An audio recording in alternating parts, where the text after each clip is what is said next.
Hello. How are we doing? How's it going? Get that in focus. You just let me know that I sound alright in the chat, that'd be great. Thank you.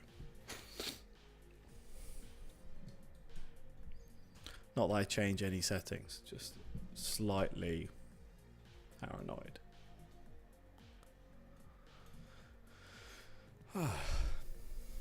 It's Thursday evening, nearly 10 o'clock for me. Got lots of things to do. I thought I'd do this instead.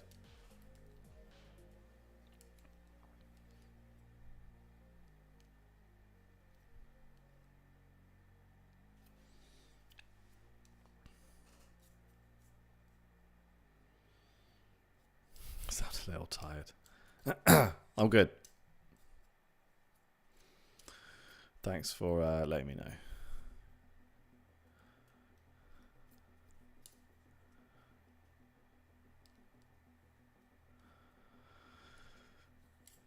It's exciting. Progress for more live streaming.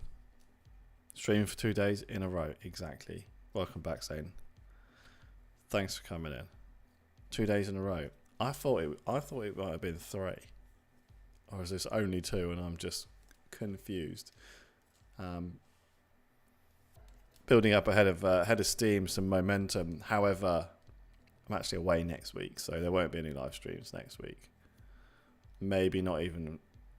I might have to miss a week on videos as well, but it's not the end of the world. When I get back, we'll just carry on where we left off. Such is the way that it goes.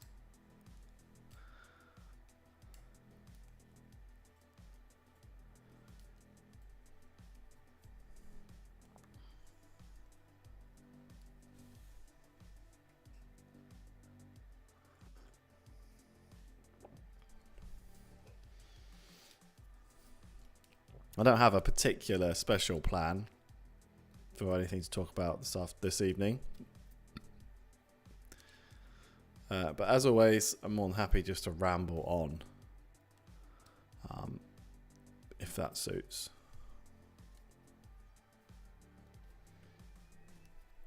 We can just see how it goes.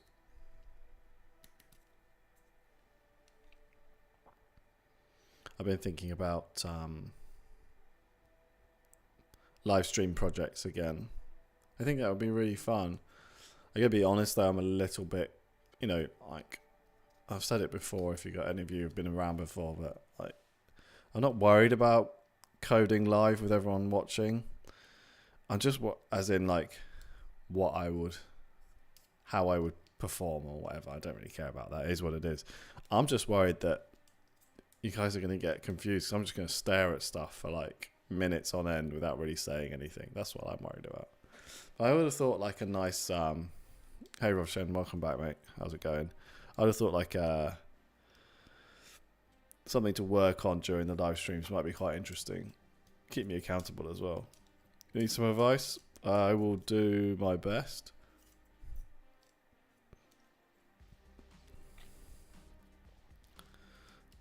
What I'd like to build would be something that we could host that people could use. As in like something that we could something I could build, and then like all of us on the stream could be we could like try it out. So it would be some kind of API of some description. Yeah, it happens. You're right. Exactly. I just stare. I'll just thinking about it in my head, and it's hard to articulate what you're trying to say. Do you have a feeling the computer can do anything you want to achieve? No. Yes is the answer. I can do anything. Yeah.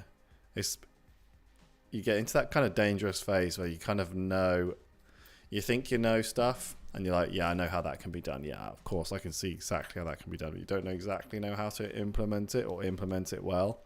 That's the difference between like being good at something.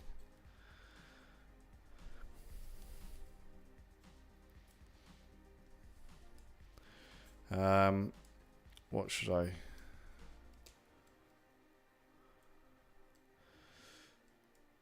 so you started doing a Python course.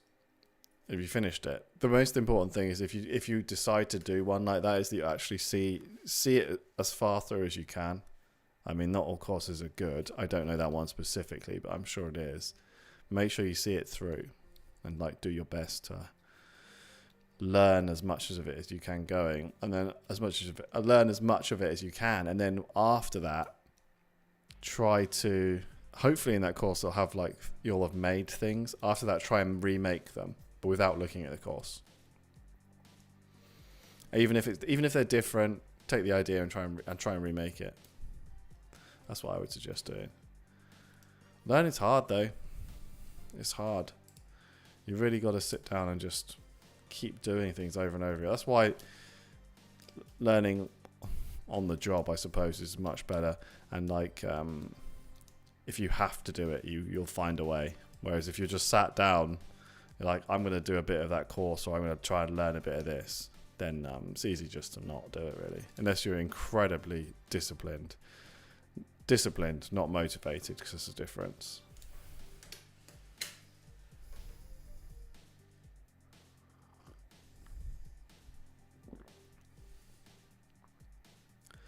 I've done quite a few online courses before in the past, and it's hard. It's easy to get swept up in the hype and the marketing side of it. That realistically though, you're signing up essentially to do a load of work in the hope that you're going to benefit from it. We talked about this a little bit yesterday, and turn this down a bit. We talked about this a little bit yesterday. It's personally, I think having a mentor is the way forward, but that's just not feasible for so many people. It's just not that. It's not that straightforward, because you need that one-on-one, like that person to sort of tell you and answer your questions. But that's just not feasible for anyone. For a lot of people, really, because you have to pay for someone's time to do that with you. And you have to find someone willing to do that. And then you have to hope that they're good at it. So quite a lot of ifs in there.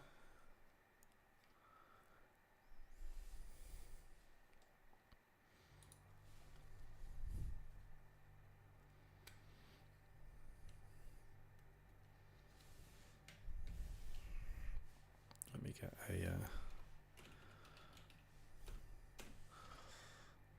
trying to organize this neatly so I can still read this. Where's my 1 second? I'm just messing around.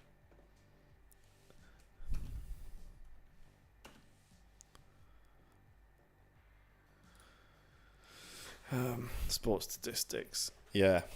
As that always really helps. People always say find something that you're interested in, and it'll make it so much easier for you. And that's kind of where the whole project thing comes from.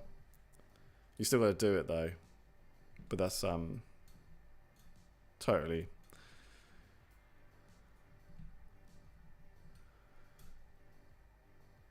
It just gives you more ideas of stuff that you can actually build, which is. It's and learning any language is just about if you're learning an actual a spoken language, the more time you can spend speaking it and writing it, the better you get at it, right? And programming's exactly the same. Bit of a gamer, not anymore, used to be. I grew up on Counter-Strike 1.6 and earlier versions, and then I lost a load of years of my life to World of Warcraft, and I haven't played games for 3 or 4 years now at all. Lost interest.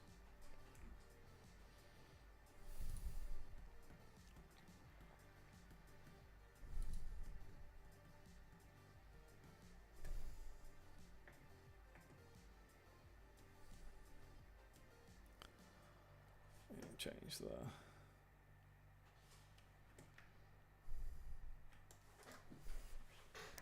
So I quite like looking at I've lost my hang on, I've lost my video from this scene. 3. Let me stick this back in. I have problems with my camera staying working. Hang on.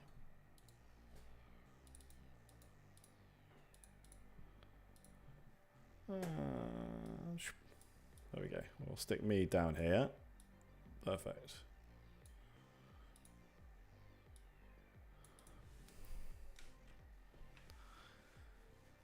Should do.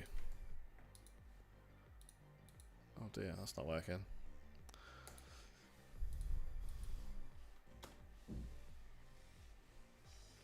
Start computers because of games. Yeah, me too, man.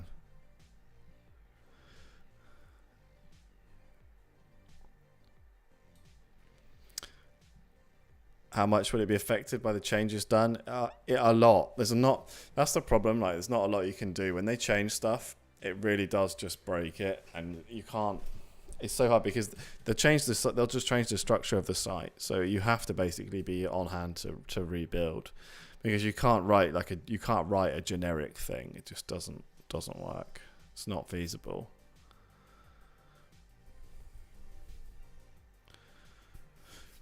I think what a lot of sites do that when they get bigger that do stuff like that, and I always mention this one as PC Part Picker, is that once they get a bit of traction, you can reach out to the site that you're sort of sending a load of traffic, and you can say, hey, look, I'm sending you all this data. Can you give me access to your actual API so I can kind of like keep it going and send you this traffic and get you these sales? Python. Bam pan. Although you absolutely can do it in Node. If you know Node, just use Node and do it. But Python's really good for it. Python's good for data and ML as well, so that kind of helps. But if you know Node, there's so much you can do anyway, like outside of it. So I was interested. This is what I was looking at earlier, right?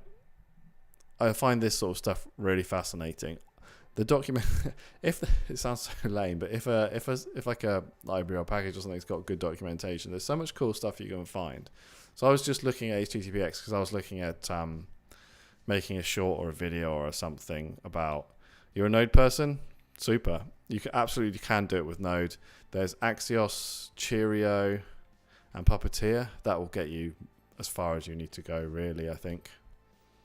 No problem. And obviously you can connect, you can do all the database stuff as well. So absolutely. Do most sites change quite often? Not as much as you think. The bigger ones don't, because they don't want to introduce any groundbreaking changes for their users. But the smaller ones tend to. The smaller ones quite often will, and even the smallest ones will quite often just change completely because people are like reworking them and stuff. Is this suitable for a beginner? Yeah, I think so. Yeah.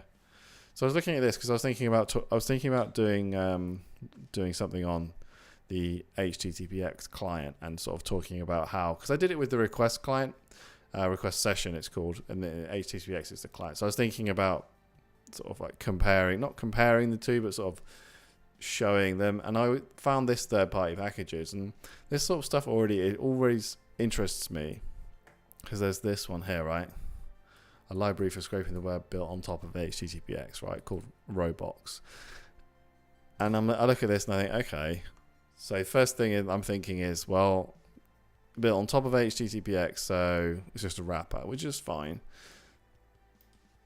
What else is it doing? And it's not that old. That's not that bad for 81 stars. So whoever's made this guy, fair play, well done. That's cool. I'd like to build something like this. It's on HTTPX in a beautiful suit. The interesting part that I found was this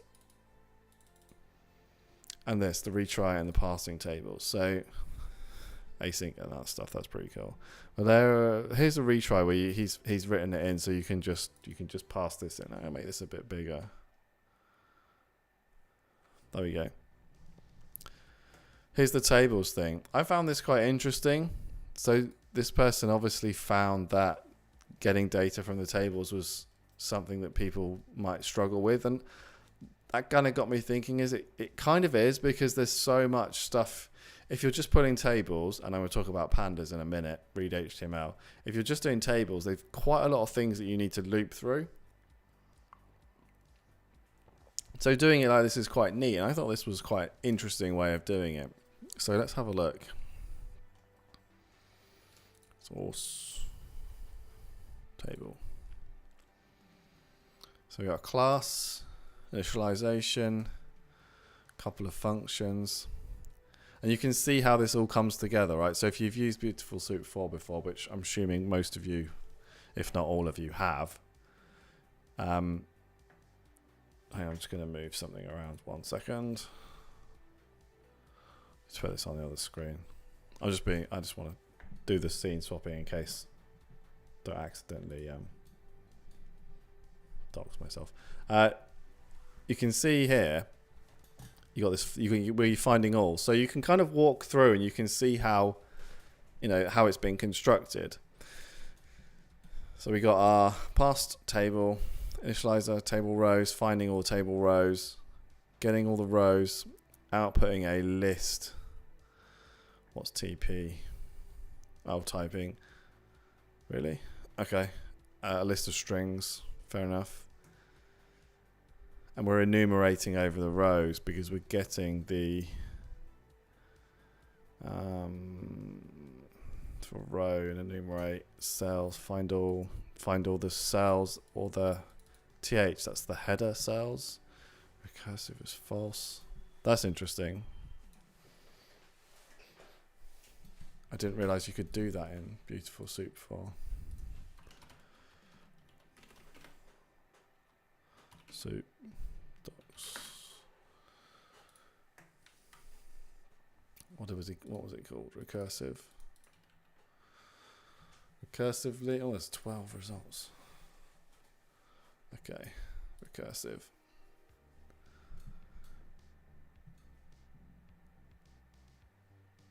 Okay, so it only goes to the direct children. Okay.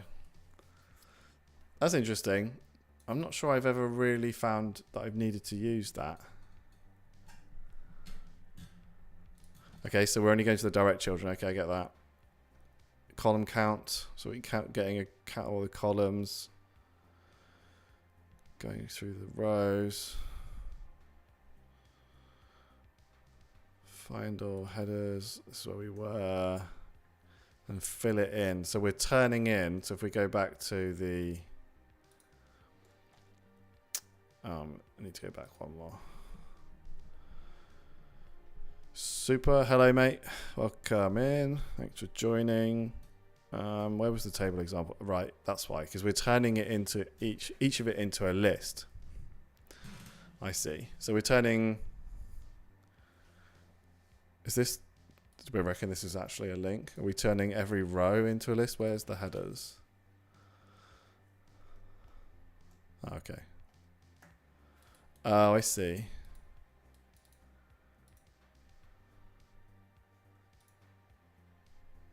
Slightly different then.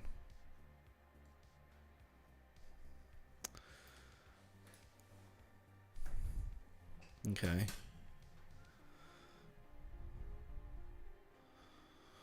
Table, D row, column.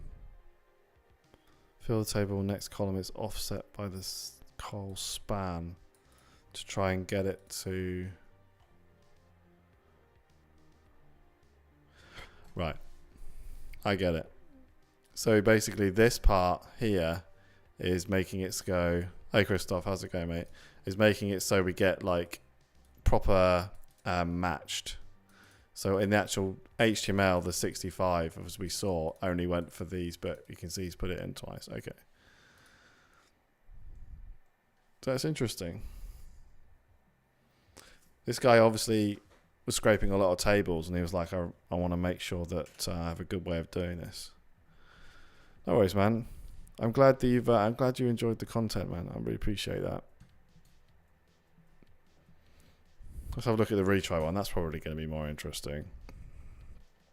So there's not a lot of code in here. I can't imagine a for loop in Finnish. Can't see. Of course, any language could be used program, but I haven't seen anything else. Yeah. I'm assuming that people in that non-English speakers code in English. Certainly the ones that I've seen have anyway. I I suppose you don't have to. Or do you? You probably do, actually. It's really weird. I've watched a couple of coding streamers before. Might have been German. I understand a little bit of German from doing it at school. So just talking away, yeah, always in English. You're just talking away in German, and then there's suddenly like a load of English where they're like, "Oh yeah, retry if code, blah blah blah." It's like, oh, okay, yeah, I got you. All right, let's see how this guy implemented the retries using HTTPX then. Logging, typing. I don't know what this is. Status error. This is internal. Raise a retry error. So this is. We need to find out what this is.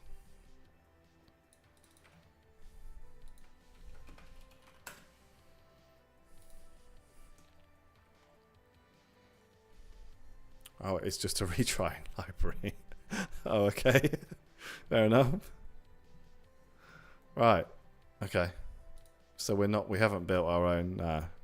We're not building our own retry. We're utilizing something else. That makes sense.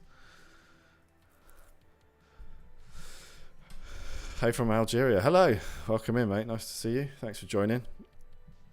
Okay, so we've got this retry call state. Okay, retry failed. If outcome is failed, we have the exception and we raise the error with the URL and the attempt number. Where's the attempt number come from?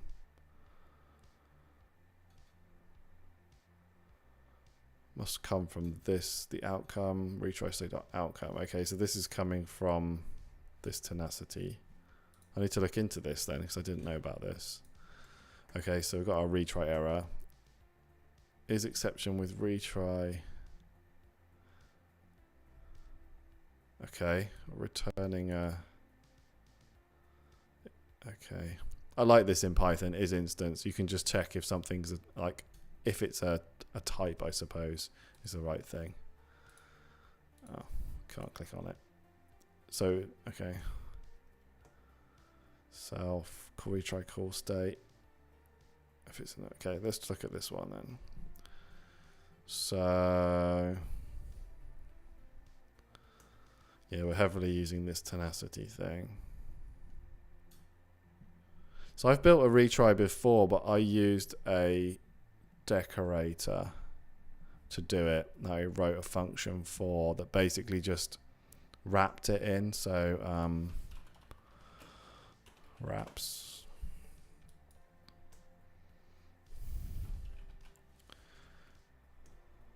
Oh.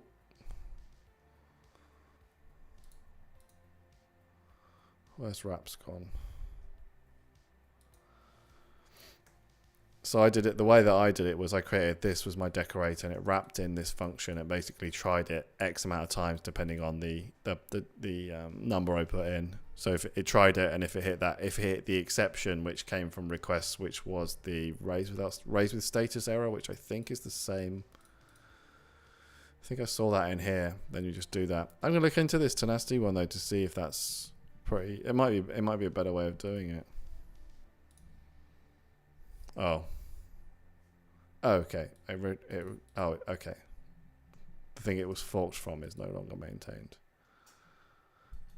Let's we find it on GitHub.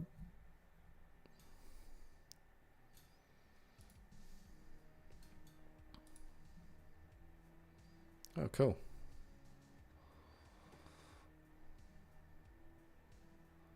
Someone's been updating documentation.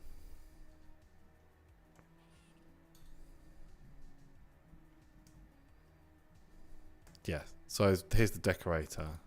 That's kind of like, this is kind of how I built it. Although I expect this will be much better than the one that I did.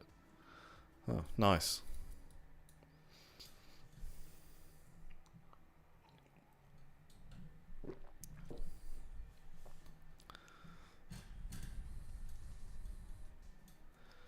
Retrying is always a funny thing because the way that the exceptions work in Python, so like you have to have that exception up to be able to sort of handle it. Okay, I'm gonna have to remember to look this up. I'll have to remember to look this up. Oh, there's loads. Before Basic logging, yeah. Custom callbacks. Callbacks, last value. That's interesting. Callbacks are pretty handy.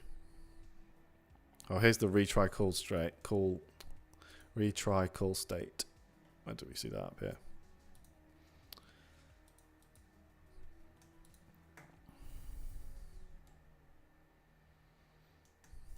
Yeah, cool.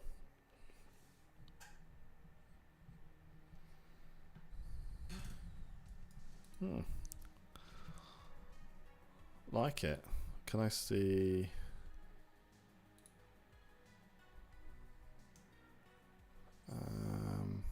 3 months ago, added retry if exception. Hello. How much time does it take you to learn programming enough to fluently write code? Well, I'm definitely always learning. There's no two ways about that. I want to say after about a year or so, something really clicks. Something really clicked after about a year. And then, but even then, when I look back on myself a year ago, that I know so, as in, from that time to another year on, I know so much more than I did then. It's not easy. It's not easy. I found I really got hard stuck at a few like beginner earlier points, which were trying to just not understanding fully. Like I've just looked through all of this. Now, I couldn't write this like without like looking it up and working through it, but I can read this and I can understand what's trying to happen and what's trying to happen and what they're trying to do. So that once you get to that point, it really helps because you have a better understanding. Practice makes perfect indeed. Richard, what's your main job? I work for an e-commerce company and running the systems. Where do we get to? Oh yeah, we can look inside. See, I find this really fascinating looking at all this stuff. Okay, so we're importing never retry never. Okay. Retry if exception. Retry base. Where did we do retry base here? Okay. Retry. Okay. Super init. Okay, I understand. Right. Retry. You see, this is more complicated.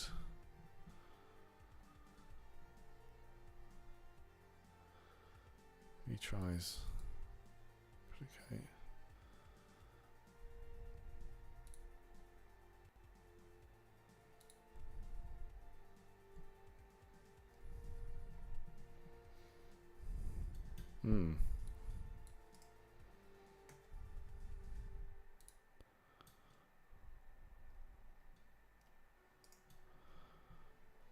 Tornado web. That's a cool name.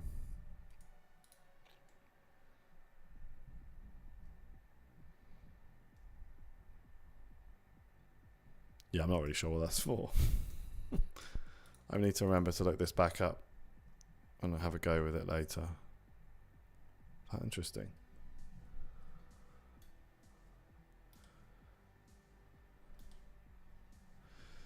Let's go back to let's go back here. Let's talk about learning again for a bit.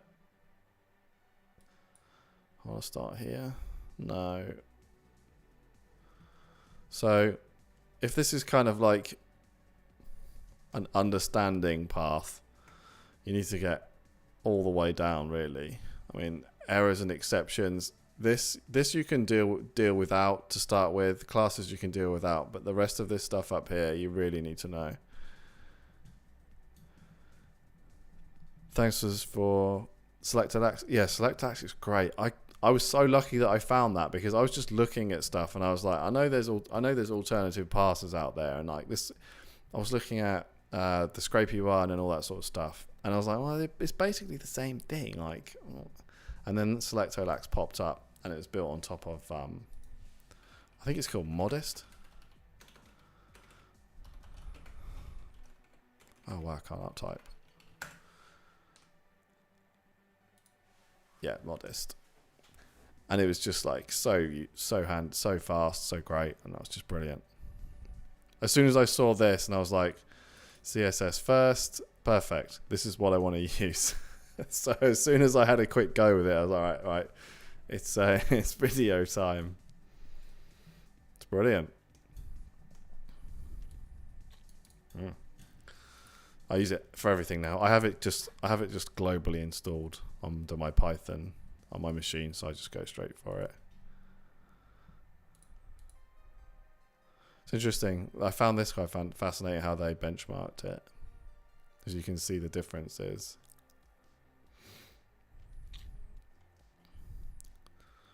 So you can see using. Hang on, my mouse is a bit stuck. Do you have any tricks for getting around Cloudflare authentication? Yeah, you need to make sure that you're using like the stealth Chrome driver, because otherwise it basically just tells the website that it's being controlled automatically straight away. That should help. Depends which Cloudflare thing it is though, because some of them are really aggressive, like the ones that you get when you're just like, I'm just using this website, I just want to do the thing that I want to do, I'm a real person, you know, those ones where you still get the captures and stuff, they're really difficult to break.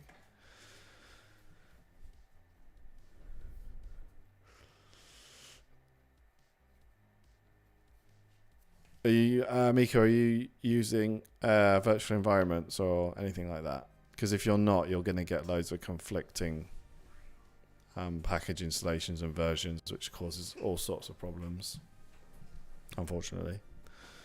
So, okay, soup.tile.string. I've never been a massive fan of this. I can understand why. I can understand Thorny. I don't know what that is.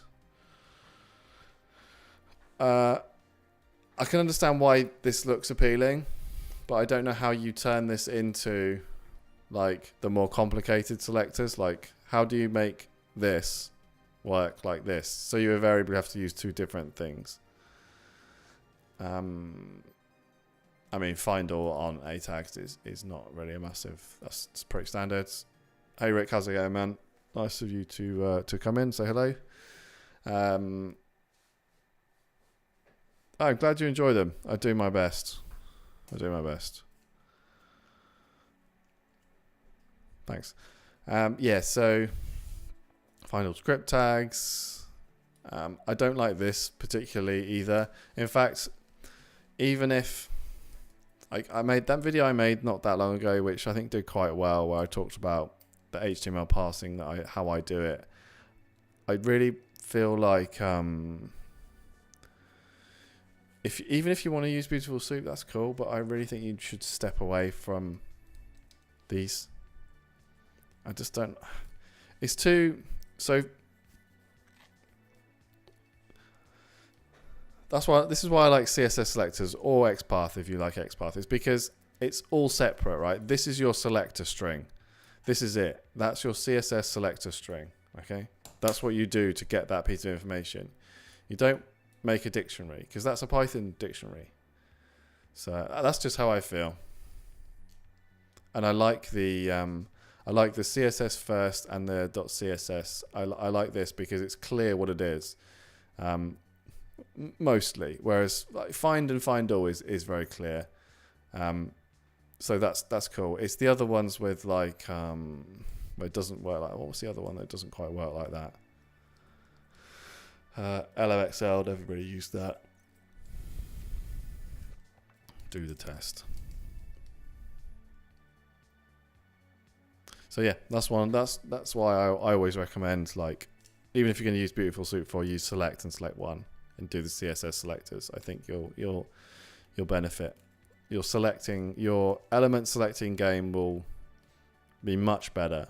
Like nowadays for me, as soon as I know that those elements are on the page, which is the hardest part, because once getting the information that you can then pass is the hardest part. Passing it and getting the data out is the easiest bit.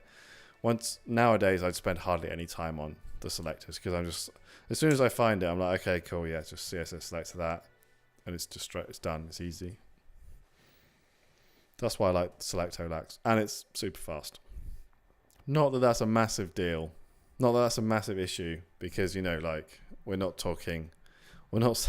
one doesn't take an hour and one doesn't take like 10 seconds. It's like a number of tens of seconds in between the two, which is not a deal breaker when you're doing stuff like this, unless of course you're doing hundreds or thousands of pages, in which case having that extra speed is worth it. And I think what's your LinkedIn? I don't really use LinkedIn. And what do I work as? I look after the systems for an e-commerce company. You're the man. Thank you.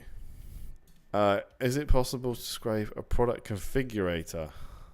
You mean like where you have to choose all the options and it gives you something at the end? Not really, because you need to, when you select those options, then it will request the information as you go through. So you can, but you'll need to hope that you can reverse engineer their API and that you can send all the correct headers to convince it to give you the data.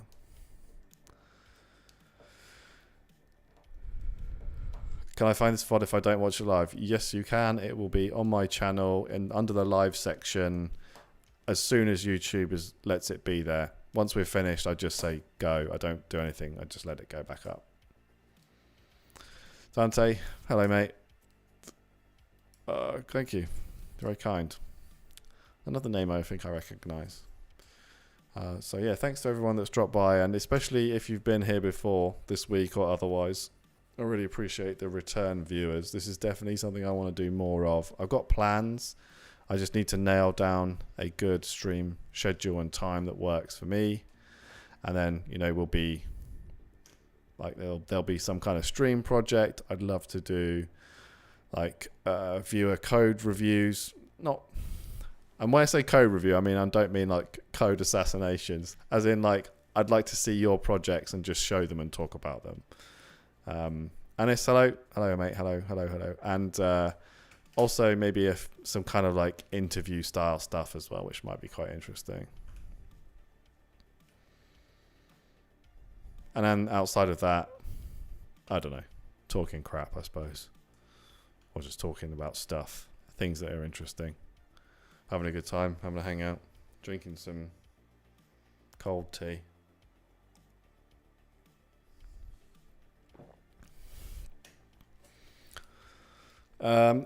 Not really is the answer. You can't. With requests, all you can do is you can just do those basic. You can just do the HTTP verb requests like get, post, put, patch, options. Not that they'll be any useful on a web page, but they are over an API. So you can't really do that.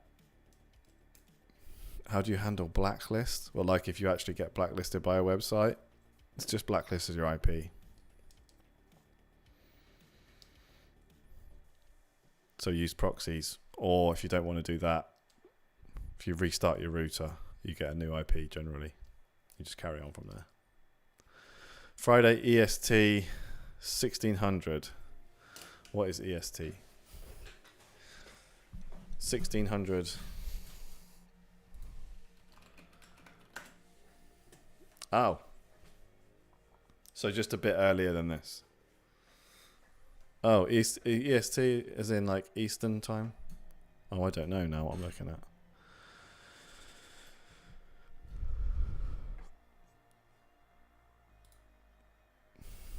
It'll have to fit for me because obviously, like I'm on UK time, so it's just after 10:30 in the evening. So this is probably a little bit later than I'd want to go. Yesterday I was even later, but that's because I was, just ready, I suppose. It's probably going to be. It would be weekday evenings for me. From like, I was doing a few Fridays in a row. Yeah, definitely. Yeah, I was. I remember that.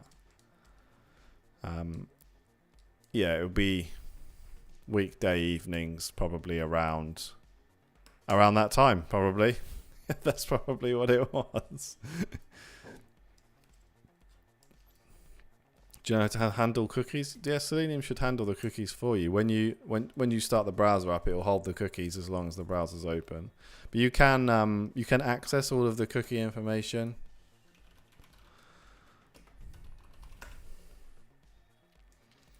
So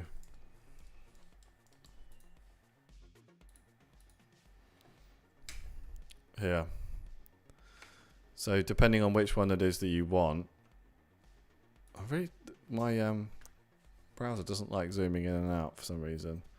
You can get the cookies and you can add them. So like here, you can get all the available cookies, and that should return you a dictionary of all the cookies that you got from that site. So then you can store them. You can re-inject them in when you go to the next page or whatever. So you can do that.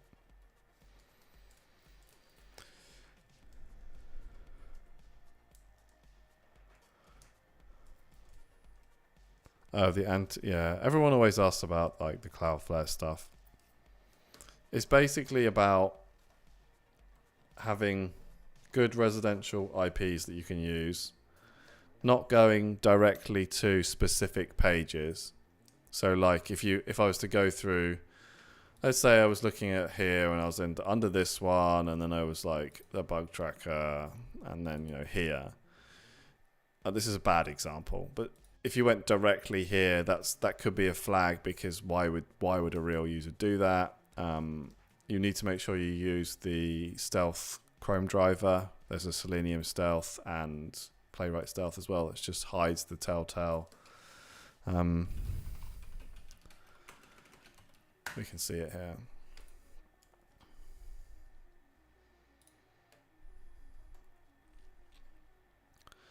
So it okay, only spots Chrome, that's fine. It doesn't take much to do, but it basically hides the fact that you're controlling Chrome with the Chrome driver, which does help. And if you come to this website, if you come to look at it here, I mean this website here, and there's another one as well, has some really good information about it. One of them goes into actually like using realistic mouse movements, which I've never done. That's a step too far for me, but it does happen.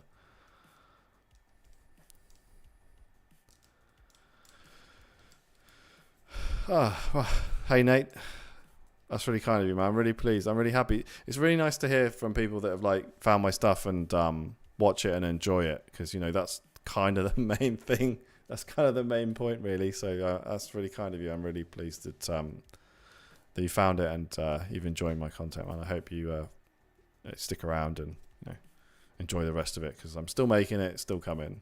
Even though there's been a couple of shorter breaks in between recently, I'm not stopping. Still going. Do I have a video telling my story? Kind of. I do have one of the videos. It was one of those interesting videos where I actually had pretty good retention, but no one watched it. No, not many people clicked on it. So there's some. I mean, I'm not going to say it's the most interesting shit in the world, but I don't know if I can get to it.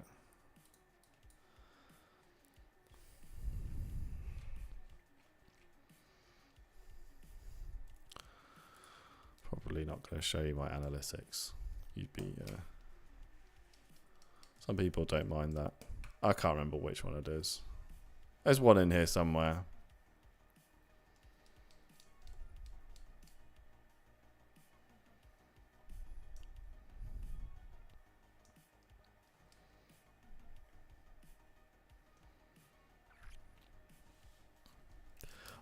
If there are jobs there are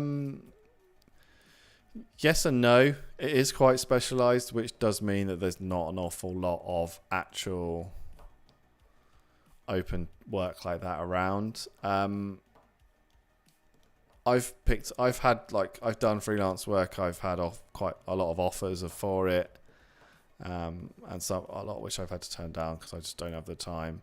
I generally say to people that it's a good skill to have. It's just another thing that you can do, and you can there's some transferable stuff in there as well, which helps. Like, you know, when you learn about how the web works, when you learn about how APIs work, and you can kind of like fill in knowledge there if you didn't have it. It's mostly about getting data and getting it to people that need it for various reasons. So like if you can ever like network with any data analyst, that's always really good as well, because you can provide value to them, because they're generally good at analyzing data as opposed to, and obviously I don't know every data analyst, as opposed to getting it. So that kind of helps.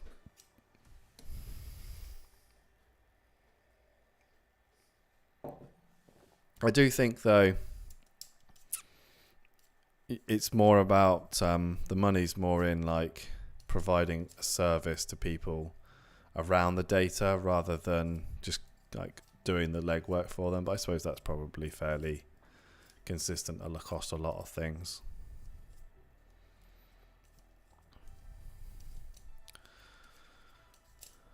When you say indices, do you mean like pages, as you change the pages and it does? That means it's a JavaScript table, usually. So there's a couple of ways to do that.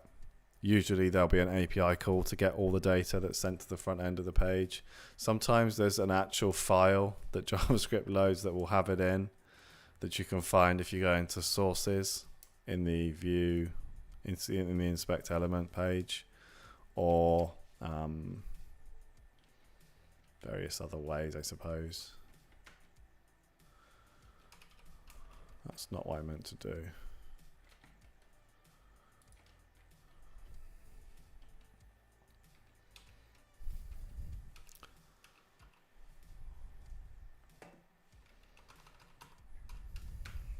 Let me see if I can find an example. Did I come across one recently?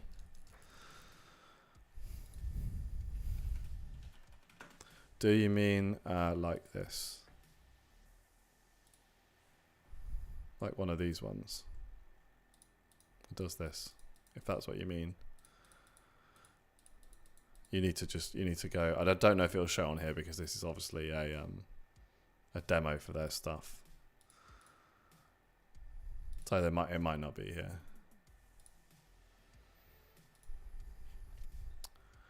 I don't know what's loading up on this. This could be nothing, to be fair.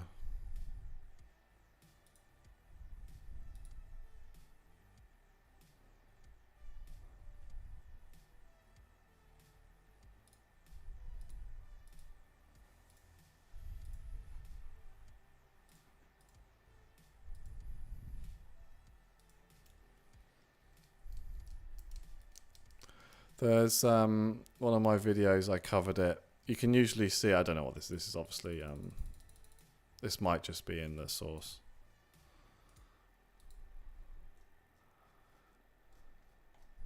It's not. This would require a bit more digging then.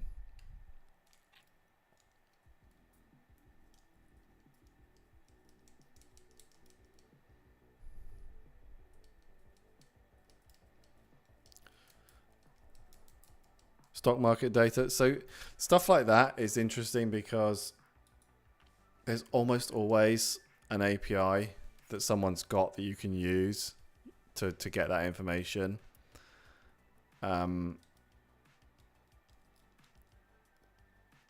So it's like, is there any point in trying to scrape it when you could just get the information from an API? Because the stock market's the stock market, right? So like, that doesn't matter where it comes from. You might have to pay for it, but if you're actually trying to use it for something, it'd be more reliable.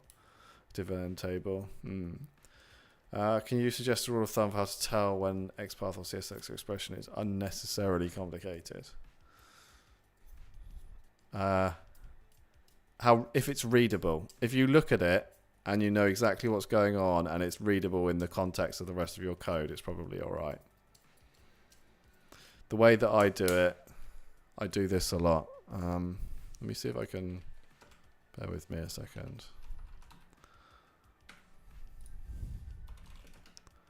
Trying to find one of my scripts somewhere that might be useful to see.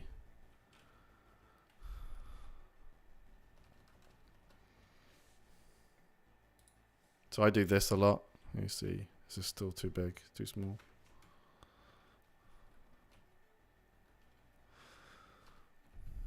So I've got the span here, and then it goes to the price, and then a space and a span, which is basically saying find any other span tags underneath of it. So I do that one a lot. I also do this like this as well. Excuse my typing. I've got the microphone right in my face and it's a bit of a pain. So it would be something like, let's say span, and then we find the first A tag underneath, and then we can like find the I don't know, the H3 under that, and then get the, I think we can do it like this, where we can get the, let's say the title or something like that. You could do that. I wouldn't go much further than that because I just don't think you really need to.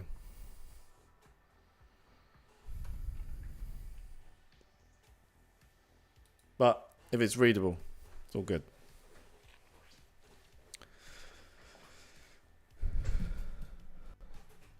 Aaron, why do I not have any videos on capture solving? It's because it's quite specific, and solving captures is not really where you want to be at. So it's more like avoiding them. Solving captures, you can just use, if you really want to do that, you can use a capture solving service that you just pay for, and they will solve it for you, usually with humans as well, which is really fascinating. We talked about this yesterday. I generally try to avoid stuff like that.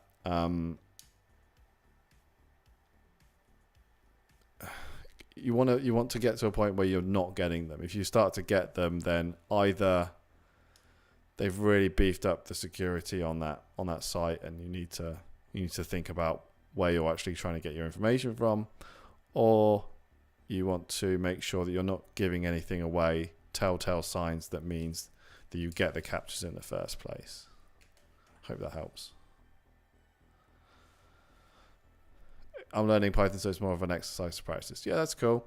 A good practice though as well would be building your own app that pulls in data from a couple of APIs, saves it to a database, and then displays it in a certain way. Swaraj, thanks for the videos. Thanks for watching. Appreciate it.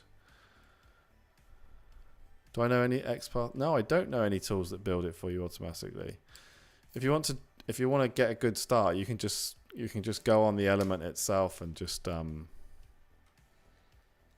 copy the CSS selector or copy the XPath selector. But quite often what you get is you get the one where it shows you all like the nth child. So you just need to understand what you're looking at so you can get rid of the bits that you don't need. Retrieve the name of a form. So the name of a form should just be the element and then the attribute. So you should be able to get it pretty easily. I don't know.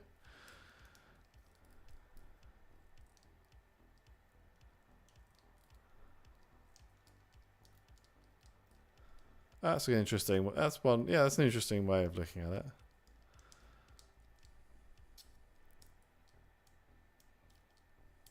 So you can call the form. So the form will be an element. So you can just search for all form elements, and then and then you can ask for the name attribute.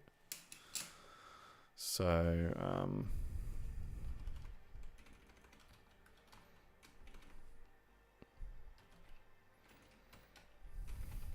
hang on. You should just be able to say something like form. Let me go to. I have lost my Chrome browser. Please.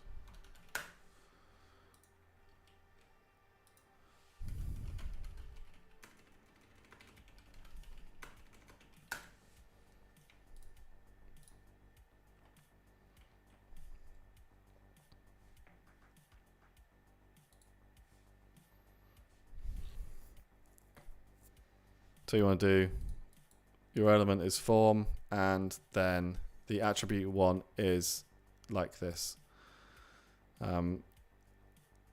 you want to, where is it?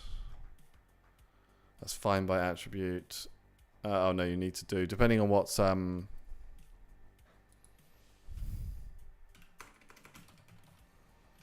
on. Going back here. Where's the GitHub link?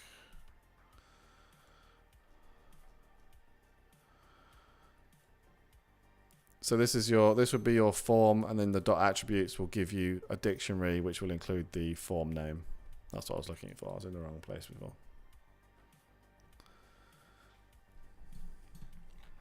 Did I study? Go to uni study? No, I didn't go to university at all, because the things you had to attend to do all your applications were at lunchtime when I was at college, and I couldn't be bothered. And I also got I got 1 A level. Do you want a good way to cache an API call in Python with a decorator with a time limit? Time limit on a cache. The only thing that, so I know you can do it with, there's this, which is the caching for HTTPX, but I haven't actually used it at all, much really. So I'm not sure about the time thing. I was actually reading about it earlier. Where's advanced usage? I talked about it in here. I don't know if there was a time cache. Oh, I'm sure there was a third party one. No, or was I on? This is a great package, by the way. I don't use it as much as I should do, but this is fantastic. Does it have cache on here? DNS cache. No, not really what I'm looking for.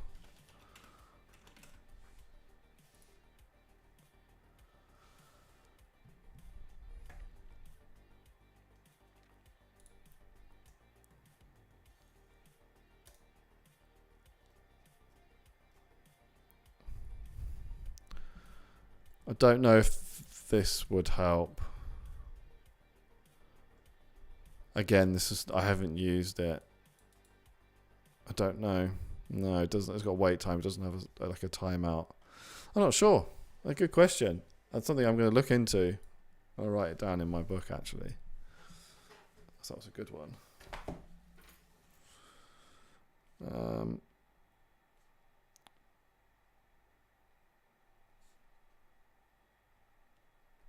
There we go.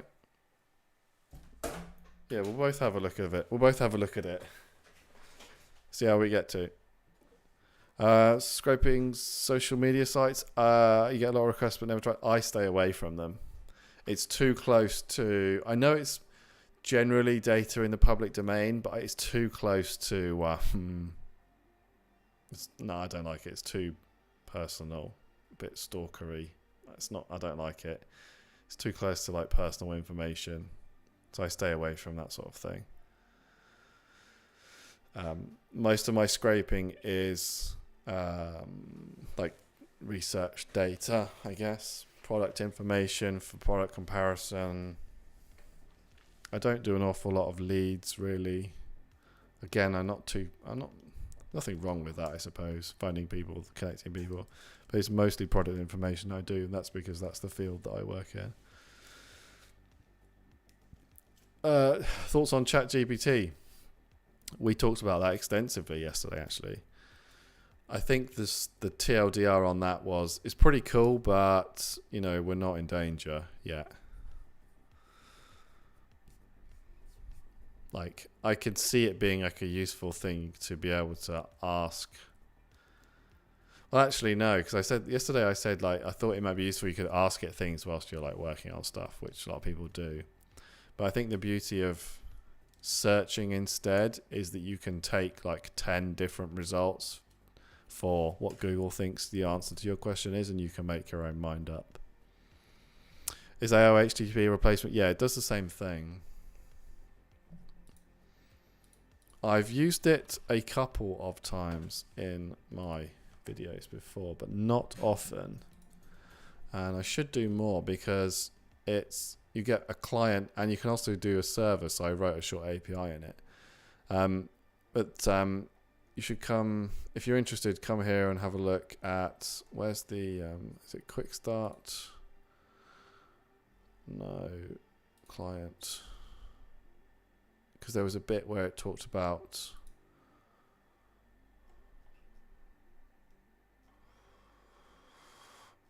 I can't find it now. It does everything. Loads of cool stuff. What's the bit that I'm looking for? It's not advanced usage. Oh, it's here. Yeah, so come and have a look at this page, the request cycle, and you can read through this and you can decide whether it's worth it for you to invest the time and use, because obviously like there is more to it, but it is async, so it's pretty cool. I like the server option as well. You can build web apps and stuff like that. That's pretty awesome. It does a few things pretty well. It's obviously async. You can have class-based views, which some people like, some people don't like. I liked the in the basic, I like the option of putting your, I'm not going to find it now. You could have your, it's not under here, I don't think. Oh yeah, you could have all your routes added at the bottom, so you can have your handlers here, and you could like then define all your routes. So you could neatly have in somewhere in your code, like this is my GET request, this is a POST request, and this is the function that deals with it. And I quite like this because I was coming across this when I was first looking at building stuff like this in Go, and it's very similar. I liked that approach rather than more so than this approach, but I do use this a lot because it's kind of standard with the decorators. Can I make a video on Pipeteer? I could do. I don't know if it's still going anymore, is it?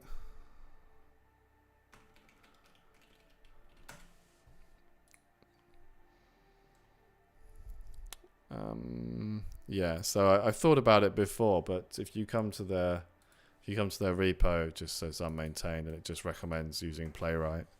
So I just always use that instead.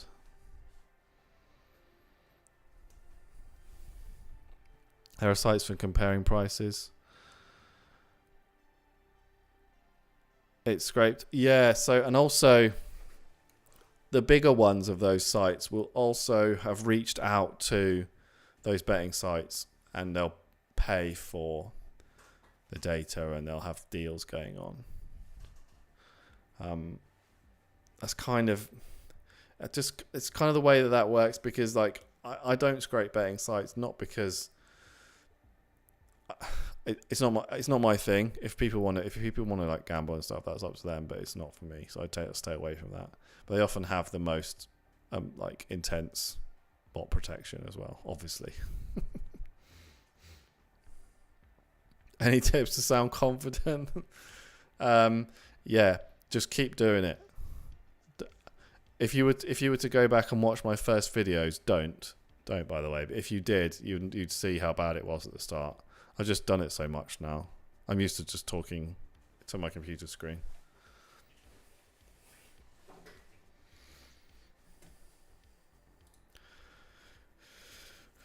Scrape investing economics calendar. That sounds very specific, so I'm not entirely sure. Possibly.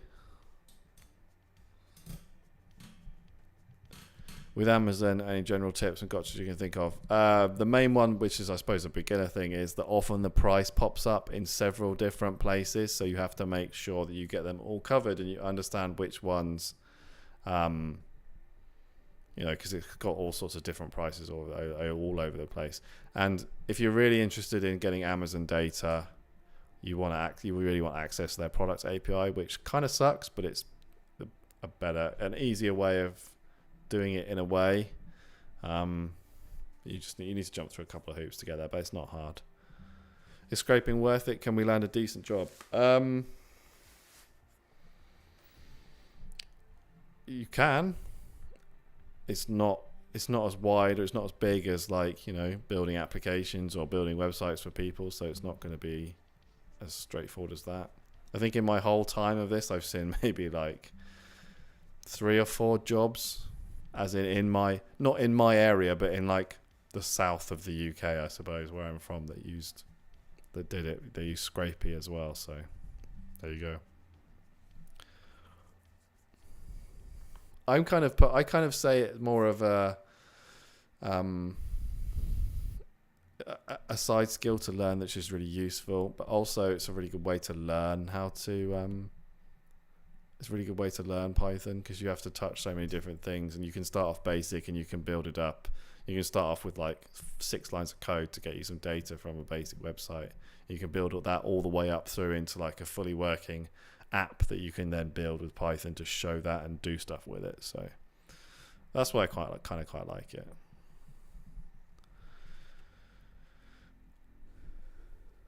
So a good way to effectively click on show more. Are we talking about browser? Oh, hang on, I missed the first part of the question.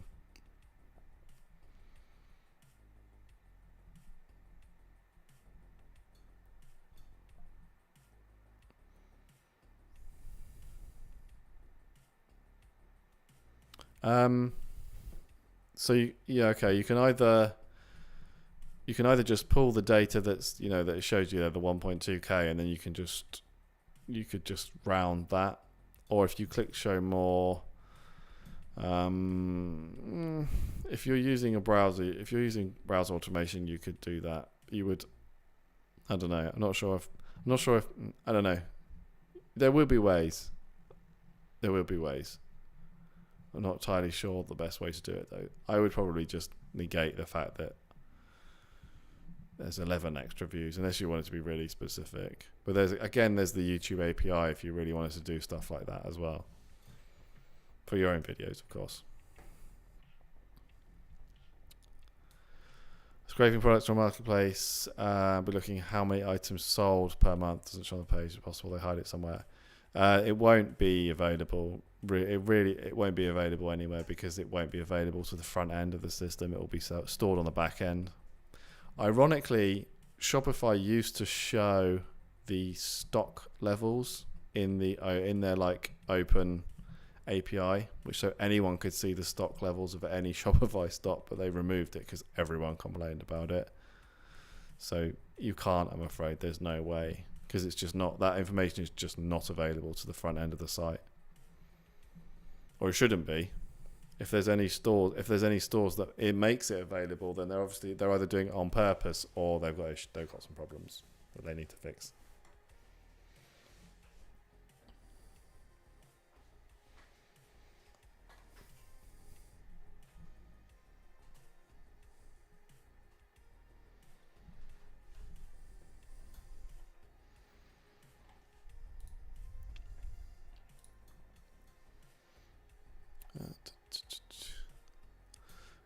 So what I'm kind of looking at the moment is integrating in and using like a message broker like Rabbit, I think, or Redis, to actually like store. So you can run your scraping jobs in the background to your app, and then you can like query it to get the like how much of it's done, and you can sort of like wait for the results to come back, which is pretty interesting, because obviously like if you have a web application or an API and you want to run like a reasonably long scraping job on the end of it, or some kind of like API get, you don't want to wait for 10 seconds or however long to get it to be finished. So I've built that out, and I'm looking at trying to put it into a good video format, which I think you guys will find interesting, because it kind of opens up a whole new world. Because I remember when I was learning about it, I was like, great, so I know how to put this scraping job on an endpoint and handle the data and then return it. But what happens is it's just people, you have to wait for like 10 seconds for it to come back, because it's got to go out and it's got to get all the data for you. So I'm putting it on the end of a job, which I think should be an interesting video for people, because if you use the right packages, it's not too complicated. Although getting it set up in production is much more difficult, because you have to run the Redis server as well. It's interesting though.